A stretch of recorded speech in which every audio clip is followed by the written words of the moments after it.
Office politics అనేవి కేవలం మీ పైనే జరగడానికి, లేదా మీ పైన నా పైన పర్టికులర్గా ఒకే పర్సన్ పైన జరగడానికి కారణాలు ఏంటంటే 2 కారణాలు ఉన్నాయి.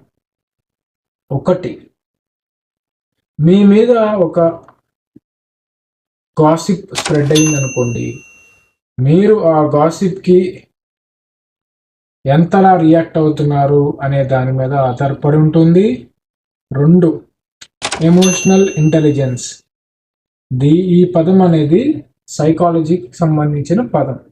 అంటే ఈ ఎమోషనల్ ఇంటెలిజెన్స్ అనేది మీరు అక్కడున్న పరిస్థితులను, మనుషులను ఏ విధంగా అర్థం చేసుకోగలుగుతున్నారు అనే దానిపైన ఆధారపడి ఉంటుంది. కొంతమంది తెలివిగల వాళ్ళు ఏం చేస్తారంటే అక్కడున్న పరిస్థితులు, మనుషుల్ని అర్థం చేసుకొని ఎలా రియాక్ట్ అవ్వచ్చు, ఎలా రియాక్ట్ అవ్వకూడదని డిసైడ్ చేసుకొని నెక్స్ట్ స్టెప్ వేస్తారు. కొంతమంది అవేం చూడకుండా వాళ్ళపై వచ్చిన ఒక రూమర్కి లేదా ఒక నెగిటివిటీ ఏదైతే స్ప్రెడ్ అవుతుందో దానికి తొందరగా రియాక్ట్ అవుతారు. అక్కడ ఉన్న మనుషుల మీద కానీ, అక్కడ ఉన్న పరిస్థితుల మీద కానీ ఎటువంటి స్టడీ కూడా చేయరు.